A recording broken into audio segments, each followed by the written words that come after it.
Hi, I'm Chris, founder of InnerFit, and over the summer we brought you a series of employee wellbeing forums. They're continuing, but we thought it was a good time to take stock and reflect on the highlights and insights that have come out of those sessions. We've had 12 panelists, 240 minutes of incredible insight, and here is a distillation of some of the key themes and points that have come out of those sessions, because you are probably quite busy and can't be bothered to watch all of the full recordings. So let's start with the basics. Wellbeing basics, I mean by that. Putting your own oxygen mask on first was one of the key things that we made sure was a theme, and in actual fact it ended up being really important throughout and really appreciated. And what we mean by this is taking care of yourself before you take care of others.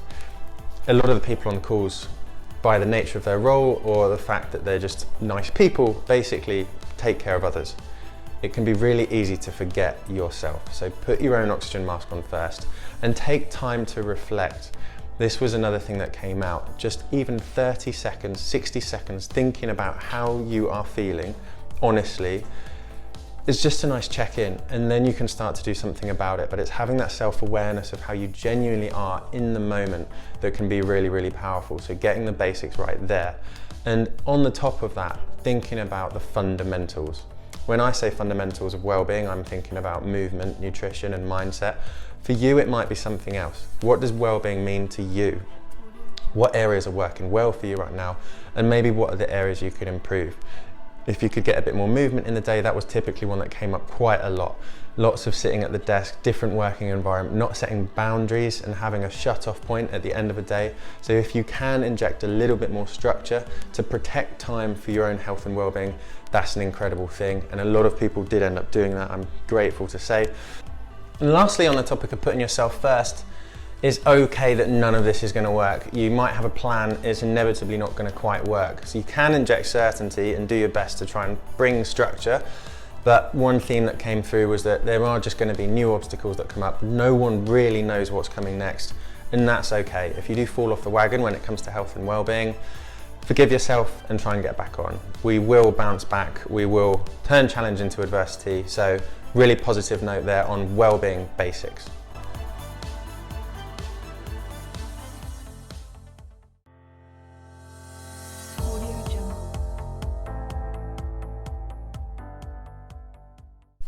Okay, another huge theme that came out of the Employee Wellbeing Forum sessions was that of human connection.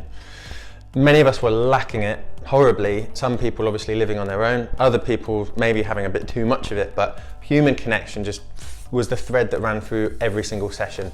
And human connection really begins with a few things. It begins with vulnerability, it begins with communication. So worth thinking about this idea that communication actually begins with listening. We saw a number of panelists talking about employee wellbeing pulse surveys, sessions and on questionnaires on engagement, etc. So specific questions about how are you feeling about the return to work, levels of anxiety, trying to gauge that, but also asking specific questions about what people wanted to see when they were back in the office. So this idea that listening is really important. And then that led on to a conversation about data and information and how to actually use that, because the reality is a lot of times we see questions being asked of employees but then no answers being given. And a really good point was made that if you are going to ask the question, you need to be able to back up with the answer. So if you are asking questions about mental well-being and anxiety, etc., you need to have something in place, whether it be mental health first aiders, workshops, champions, whatever that looks like, employee assistance program. You need the answers to be able to back up the questions that you've asked. So yes, 100% listen, and then try and make sure that you can talk the talk as you try and walk the walk kind of thing as well. So talking is that second point on communication. Once you've listened, as a leader, as just a normal team member, don't be afraid to be vulnerable, share things. Some of the words that came out in the chats and the sessions were really, really brave and honest.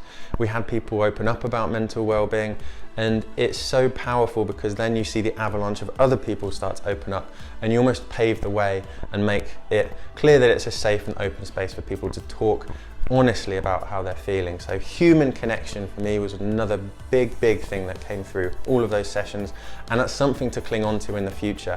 No one's going to question now, if you're a leader, that you've upped the communication levels.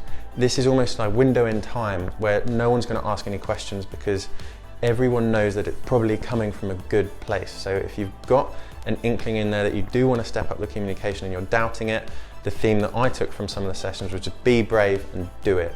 Listen, talk the talk, make things happen. With human connection, we also saw maybe you can have too much. So this idea that you want to connect but also disconnect is absolutely fine, and you need both.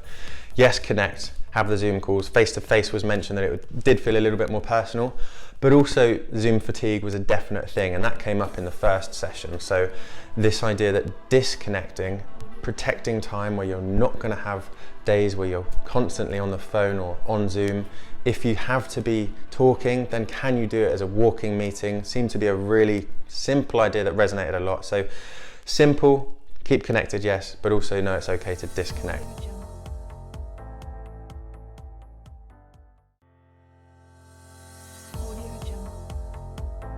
Okay, another big theme that came through the Employee Wellbeing Forum sessions was about motivation and energy, or a lack of. The reality is that we all go through waves. Some people were feeling really, really good, others were feeling demotivated, and it's understandable given the mix and diversity of situations people are in. You're not going to be massively motivated and energized if you're on furlough all of the time, or thinking about the next job or trying to get back into the office. Equally, if you've been holding the fort and really working hard, you might feel either guilt or potentially verging on burnout. We definitely saw, I think, 30%-ish increase in people feeling that their mental health and physical health had deteriorated through lockdown. So some powerful statistics came through the sessions, but also some powerful ideas. So one on motivation energy was that you need to understand what motivates you. Everyone is different. The same way some people love running, love gym, others hate running, hate gym.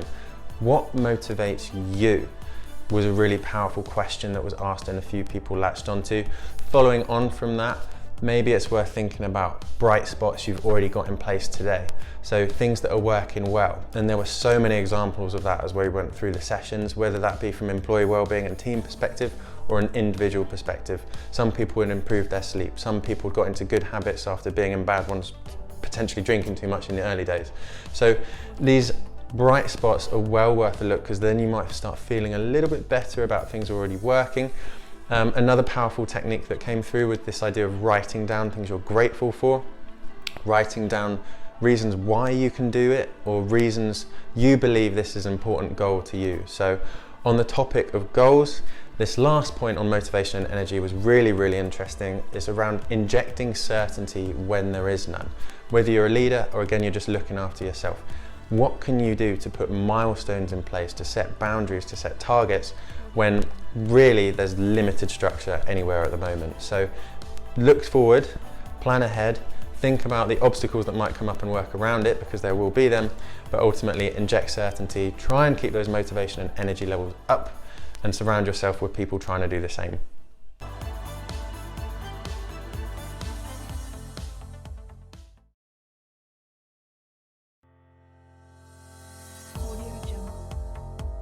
Okay, big theme again that came through the sessions was leadership and culture.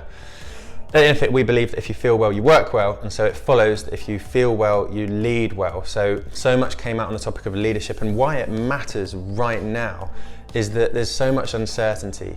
We defined a leader as really being anyone. You don't have to be senior necessarily to be a leader. A leader can be someone creating a future that without them otherwise wouldn't have happened. So whatever organisation you're in, whatever level you're at, if you're driving the wellbeing agenda forward, you are a leader. And that comes with pressures. It comes from pressures from above, from beneath, from the expectation you might even just put on yourself to make good things happen. So that's part and parcel of being a leader. Sometimes you have to just step up and take the hit, as it were, but also be okay with the fact that you're not going to get everything perfect. You can do things to make sure that you're more likely to do it though. And we've got a really nice 6-step process in the last session, which began with awareness and finished with action, and a whole bunch of nice steps in between. But awareness, such an important thing. Where are we right now? Whether it be in the change curve, how are your team doing? How are you doing? What's the current state of play? There is no playbook for what is coming next. So someone has to be aware of where we're starting and where we want to get to. And all of those steps in between basically lead you to the point of action, actually doing something about this. And so in the context of wellbeing, it's things like setting a strategy in place, it's putting a calendar in place, and realizing that you need to bring people with you. They need to be aware that not everything's going to be perfect, but you are listening, you are putting them first, and on the basis of that can genuinely create a culture of well-being. This last really interesting point about legacy, the point was raised that how people are treated is going to be remembered right now. You treat them well, you treat them poorly, that's going to be a big factor in people deciding to stay or to leave. Talent attraction, retention, recruitment was such a fascinating topic discussed. And this last point on legacy, it's about what comes next. At a big macro global level, we could be about to see an incredible shift in the prioritization of employee wellbeing overall. The hope is that things this year in 2020 have sped that process up. On the flip side, the pessimistic way of looking at things would be that actually this is just a blip. People said, yeah, wow, wellbeing is really important at the moment, we have to focus on it. And actually that gets forgotten because people aren't tracking the results and the positive implications of all of this right now, so they don't have a business case for it in the future. So my hope and my expectation that it's actually the more optimistic version of that. Employee wellbeing is going to increase in importance and be recognized as a business necessity rather than a nice to have.